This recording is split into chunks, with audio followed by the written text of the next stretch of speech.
Hello everyone, welcome to my channel Srishti's world. তো এই যে সকালবেলায় ওপরে এসে ফুল গাছগুলো একটু দেখে নিলাম। এত রোদ উঠছে, এত রোদ উঠছে, গাছে জল দিলেও ফুল গাছগুলো যেমন মানে পাতাগুলো যেন সেই মরে মরে যাওয়ার মতন হয়ে যাচ্ছে। এই সকালবেলায় একটু তারা মানে মাথা তুলে দাঁড়াচ্ছে, তারপরে আবার রোদের তেজে ঝিমিয়ে যাচ্ছে।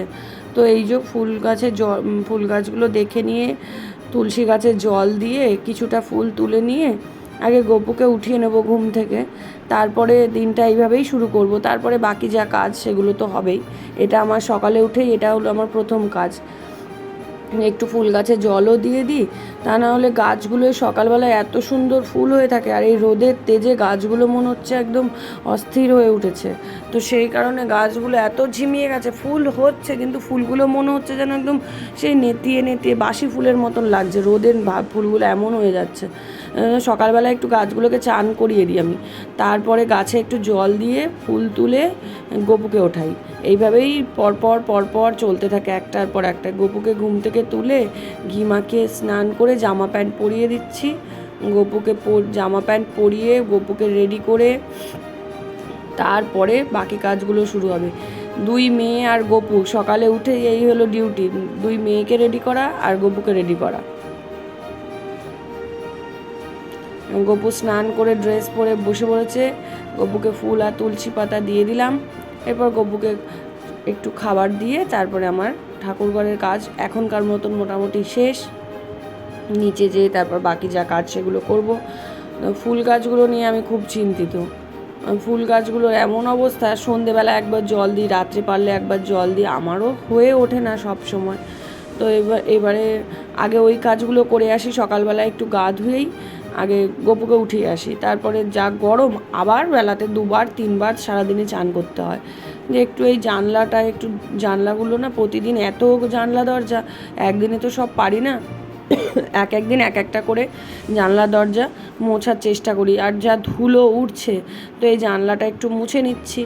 তারপরে আজকে ছিল গাড়িটা আমার সার্ভিসিং করানোর কথা, তো সেই কারণে গাড়িটা সার্ভিসিং করাতে নিয়ে যাওয়া হয়েছিল। গাড়িটা একটু প্রবলেমও হয়ে গেছিলো, সেই জন্য গাড়িটা নিয়ে গেছিলো সার্ভিসিং সেন্টারে। আমি যদিও যাইনি, ওই নিয়ে গেছিলো আর ওই ভিডিওটা করে দিয়েছে গাড়ির, জানি আমি ভিডিও করি, তো সেই কারণে গাড়ি সার্ভিসিংয়ের ভিডিওটা আমার হাজব্যান্ডই করে নিয়ে এসছে। তো এই যে গাড়িটা সার্ভিসিং করানোর পরে মানে অনেকক্ষণ সময়ও লেগেছে, সেই 10টায় গিয়ে এসেছে প্রায় 2:30, এতক্ষণ লেগেছে। আমার গাড়ির এটা প্রথম সার্ভিসিং ছিল। তো গাড়িটা সার্ভিসিং করিয়ে, আর আমি গেলে তো আর হবে না বলুন, আমি গেলে বাড়িতে দুটো মেয়ে আছে, তারপরে রান্না বান্না আছে, বাড়ির কত কাজ আছে, তো সেই জন্য আমি যাইনি, ও একাই নিয়ে গেছে। এই যে কাজের কথা বলছিলাম, এই দেখুন আমার বাড়ির কাজ করে দিচ্ছে আমার মেয়ে। ও মাকে যা দেখবে ও তাই করবে। স্কুল নেই আজকে, সেই কারণে ও স্যাটারডের ভিডিও এটা, তো সে কারণে ঘর ঝাড় দিয়ে দিচ্ছে, মা আমি ঘর ঝাড় দিয়ে দিচ্ছি। আর ইউটিউবে ভিডিওস দেখে দেখে যে কত কাজ শিখে গেছে সে আর বলার মতন না। আমি এখন কাজ না করলেও চলবে। আজ বানাচ্ছি চিকেন বাট মাটন স্টাইলে, মুরগির মাংস কিন্তু খেতে খাসির মাংসর মতন টেস্ট হবে। তো সে কারণে কড়াইয়ের মধ্যে একদম ডাইরেক্ট দেখুন চিকেন নিয়ে নিলাম, তার মধ্যে আদা রসুন কাঁচা লঙ্কার পেস্ট দিয়ে দিলাম। তো এবারও দিচ্ছি কোচানো টমেটো, তারপরে দিচ্ছি কোচানো পেঁয়াজ। একদম সত্যি মাটনের মতন খেতে হয়েছিল মানে চিকেনটা রান্না করলেও। তারপরে দিয়ে দিলাম স্বাদ অনুযায়ী নুন, তারপরে দিচ্ছি হলুদ গুঁড়ো, লঙ্কা গুঁড়ো, জিরে গুঁড়ো আর ধনে গুঁড়ো। আমি জিরে গুঁড়োটা একটু কম দিই যখন আদা রসুনের পেস্টটা দিই। এবার দিলাম একটু সর্ষের তেল দিয়েছি, দেখুন হয়তো 2 চামচ সর্ষের তেল দিয়েছি, আর গোটা কয়েক কোয়া রসুন দিয়ে দিলাম। এই রসুনটা অবশ্যই দেবেন। কম তেলে যারা টেস্টি চিকেন রান্না করতে চান তারা অবশ্যই এই প্রসেসে রান্না করে একবার খেয়ে আমাকে বলবেন, দারুণ টেস্ট হয় আর অল্প তেলেও হয়ে যায়। এরপর কেটে রাখা আমি আলু কেটে ধুয়ে রেখেছি, আলুগুলোও কিন্তু এই মাংসটা যে ম্যারিনেট করছি এর মধ্যে দিয়ে দিলাম। বেশি আলু দিই না আমি, আমাদের পিস লাগে পিস, কেননা এক গাদা দিয়ে কি হবে, কেউ খাওয়ার নেই। এই যে মেখে দিলাম। এরপর সাথে সাথে আমি কড়াইটা গ্যাসে বসিয়ে দিলাম। তো এইভাবে গ্যাসে বসিয়ে এরপর কষাতে থাকবো। কষানোটা একটু ঠিকঠাক করে কষিয়ে নেব মাংসটা, গ্যাসে বসিয়ে রেখেছি। দেখুন এই দেখুন মাংসটা কষানো হচ্ছে, গ্যাসের ফ্লেমটা মোটামুটি বাড়ানো আছে, মিডিয়াম করা আছে। তো ভালো করে একটু কষিয়ে নিয়ে, আমার সেদিনে খুব তাড়াহুড়ো ছিল, একটু সামান্য চিনি দিলাম, সেই জন্য আমি এই প্রসেসে করেছিলাম। আমার যখন খুব তাড়াহুড়ো থাকে আমি এইভাবে চিকেন করে দিই, খেতেও দারুণ হয়। এইভাবে চিকেন করলে ভীষণ ভালো হয়। দেখুন শেষ পর্যন্ত। তো ভিডিওটি আশা করি ভালো লাগবে, আর আপনারাও বাড়িতে অবশ্যই ট্রাই করবেন। দেখুন টমেটোগুলো গোটা বেশ বড় বড় পিস করে দিয়েছিলাম, সব গলে গেছে, মানে মশলা আমার কষানো রেডি। এরপর আমি এই চিকেনটা প্রেশার কুকারে ট্রান্সফার করে দেবো। এই যে এবার প্রেশার কুকারে না আমি কড়াই ধরে দিতে গেছিলাম, কিন্তু আমি পারিনি, সেই কারণে একটু পাশ থেকে একটু গ্রেভিও পড়ে গেছে। তো তারপরে আমি আবার রেখে কড়াই ধরে দেখলাম আমি দিতে পারছি না, সেই জন্য আমি রেখে আমি আবার হাতায় করে করে প্রেশার কুকারে বাকি চিকেনটা হাতায় করে করে রেখে দিলাম। দেখুন না পাশ থেকে পড়ে যাচ্ছিলো, সেই জন্য আমি দেখলাম না এইভাবে হবে না, তাহলে আমি হাতায় করে করে কড়াই থেকে প্রেশার কুকারে চিকেনটা নিয়ে এসেছিলাম। যে প্রেশার কুকারে চিকেনটা তুলে নিয়ে পরিমাণ অনুযায়ী জল দিয়ে দিলে, দিয়ে একটা কি দুটো সিটি, আমি দুটো সিটি দিয়েছিলাম। তো দুটো সিটি লাগিয়ে দিলে একদম মাটনকে ফেল করে দেবে এইরকম করে করা চিকেন। এই দেখুন বাকি গ্রেভিটা আমি দিয়ে দিলাম, চিকেনগুলো তুলে নিয়ে কড়াই থেকে সামান্য জল দিলাম। এরপরে হ্যাঁ, আমি আবার এই ছড়িয়ে গেছে আমার একদম ভালো লাগছিল না, আমার ভালো লাগে না এরকম করে করতে, কিন্তু আমার একটু ভুলেই আজকে একটু গ্রেভিটা পড়ে গেছিলো পাশ থেকে। এই দেখুন চিকেনে পরিমাণ অনুযায়ী জল দিয়ে দিয়েছি, একদম যেটুকু আমার জলের প্রয়োজন আমি সেটুকুই দিয়েছি। আর এত কম তেলে চিকেনটা করলাম, দেখলেন তো 2 চামচ তেলে, কিন্তু চিকেনটা রান্না হয়ে যাওয়ার পরে যখন আমি ঢেলে নেব না, দেখবেন কেমন তেল ভাসছে। এই দেখুন, এইবার দেখুন চিকেনটা আমার সিটি দেওয়ার পরে আমি প্রেশার কুকার থেকে বার করে ঢেলে নিয়েছি, কেমন দেখুন ওপরে কেমন লাল তেল ভাসছে, দেখুন মনে হচ্ছে আমি কত তেল দিয়েছি, কিন্তু আপনারা দেখলেন আমি 2 চামচ তেল দিয়ে চিকেনটা কিন্তু মেখেছিলাম। এইভাবে করবেন, দেখবেন দারুণ তেল ভাসবে। আজকে একদম সিম্পল রেসিপি, বললাম না একটু তাড়াহুড়ো ছিল কাজের, সেই কারণে চিকেনের একদম লাল লাল ঝোল আর আলু পোস্ত। আলু পোস্ত খেতে তো আমাদের সবাই খুব ভালোবাসে, আর এত গরমে হাবিজাবি খাওয়ার থেকে মনে হচ্ছে একটু আলু পোস্ত আর একটু একটু সাধারণ খাবার খেলেই মনে হচ্ছে খুব শান্তি। তো সেই কারণে আলুগুলো কড়াইয়ে তেলের মধ্যে দিয়ে একটু ভেজে নিচ্ছি, না ভাজলে একটু কাঁচা কাঁচা গন্ধ ছাড়ে, সেটা আমার আবার খেতে ভালো লাগে না। তো সেই কারণে আমি যে কোনো রান্নায় একটু সময় নিয়ে ভেজে টেজে করি। তো এই আলুগুলো দিয়ে আলুগুলো একটু ভালো করে ভেজে নেব।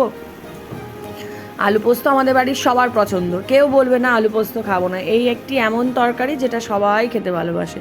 তো আলুগুলো ভাজার পরে কোচানো টমেটোগুলো দিয়ে দিলাম, এরপরে কোচানো টমেটোগুলো দিয়ে তারপরে দিলাম নুন। এবার ভালো করে একটু নেড়ে চেড়ে নেব। হ্যাঁ, আলু পোস্ত খুবই সহজ একটা রেসিপি, কিন্তু খেতে আমার মনে হয় খুব কম মানুষ আছে যারা আলু পোস্ত খেতে ভালোবাসে না। তো সেটা বিয়ে বাড়িতেও বলুন, আলু পোস্ত হলেও ভালো লাগে, অনেক বিয়ে বাড়িতেই হয় দিনের বেলায়, কি নর্মাল খাবারের রেসিপি যারা করে, অনুষ্ঠান বাড়ি মাত্রই, শুধু বিয়ে বাড়ি বলে নয়। এরপর আমি জল দিয়ে দিলাম, আমি একটু বেশিই জল দিলাম, কেননা আলুগুলো সেদ্ধ হবে, ভাজাতে অর্ধেক সেদ্ধ হয়ে গেছে, আর একটু এই দেখুন জলটা পুরো টেনে গেছে, আলু পুরো গলে গেছে। এরপরে আমি ওপর থেকে দিয়ে দিচ্ছি পোস্তর পেস্ট, একদম পোস্তর পেস্টটা দিয়ে দিলাম, দিয়ে আমার মিক্সির জারটা ধুয়ে যেটুকু জল দেওয়ার আমি দিয়ে দিলাম, কেননা একটু যদি জল এখন না দিতাম না একদম বেশি টাইট হয়ে গেলেও খেতে ভালো লাগে না, সেই জন্য দিয়ে দিলাম। এই দেখুন আমার আলু পোস্ত রেডি, একদম একটু গদগদে করে পোস্ত করলে খেতে খুব ভালো লাগে। তাই আজকে রেসিপি ছিল চিকেন, মাটন স্টাইলে চিকেন আর হচ্ছে আলু পোস্ত। এই যে ওপর থেকে একটু সর্ষের তেল দিয়ে দিলাম, এটাই হলো আলু পোস্ত টেস্ট হওয়ার এটা একদম দারুণ একটা ব্যাপার, যে একটু কাঁচা তেল দিতে হবে, তবেই ভীষণ এই কাঁচা সর্ষের তেলের। আর এই দেখুন এটা একটা বোম্বাই লঙ্কা, এটা আমার মামা দিয়েছে। তো এই বোম্বাই লঙ্কার ভীষণ গন্ধ, আপনি বোম্বাই লঙ্কা কাটলে মাটনের মতন গন্ধ পাবেন। এই বোম্বাই লঙ্কাটা আমি মেয়েটার জন্য একটু পোস্ত তুলে নিচ্ছি, কেননা ও ঝাল হয়ে গেলে খেতে পারবে না, আর ভীষণ ঝাল হয় এই বোম্বাই লঙ্কাটা। তো এই বোম্বাই লঙ্কাটা কুচিয়ে আমি 4-5 কুচি এই পোস্তর মধ্যে দিয়ে দিলাম, তাহলে না এই পোস্তটা তো আমি ঘি দিইনি, কিন্তু বোম্বাই লঙ্কার ঝালটাও হয়ে যাবে, আর বোম্বাই লঙ্কার ওই ঘিয়ের মতন গন্ধটাও হয়ে যাবে। এই যে সন্ধেবেলায় পাপা আছে যেহেতু আজকে বাড়িতে, একটু মুড়ি মাখা হয়েছিল, তো দেখুন নিজে হাতে মুড়ি খাচ্ছে, ওইটাই আপনাদেরকে একটু দেখাচ্ছে। দেখুন কত পাকা বুড়ি হয়েছে, নিজে হাতে খেতে পারে না, তবু খাবো নিজে হাতে, খাচ্ছে নিজে হাতে। ওই দেখুন মুখ চোখ দেখুন, ওই দেখুন।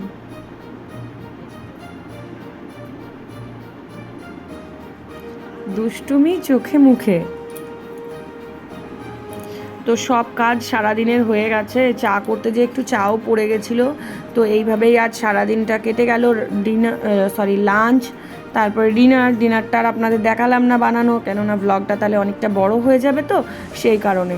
তো এরপরে গ্যাসগুলো একটু পরিষ্কার করে নিচ্ছি, ওভেনটা পরিষ্কার করে নিচ্ছি, কেননা সকালে উঠে যদি রান্নাঘরটা না গুছানো পরিষ্কার অবস্থায় দেখি ভালো লাগে না, মুডটাই মনে হয় খারাপ হয়ে যায়। সকালে উঠে যদি দেখি ঘর বাড়ি একদম সুন্দর আছে, তাহলে দেখবেন সকালে উঠে মানে একটা আলাদা এনার্জি, একটা আলাদা পজিটিভিটি পাওয়া যায়। এটা তো আমার তো তাই মনে হয়। তো সে কারণে একদম গ্যাস পরিষ্কার করে নিচ্ছি। আমার গ্যাস যদি পরিষ্কার থাকে আমি তাও রাত্রেবেলায় আবার গ্যাস পরিষ্কার করি।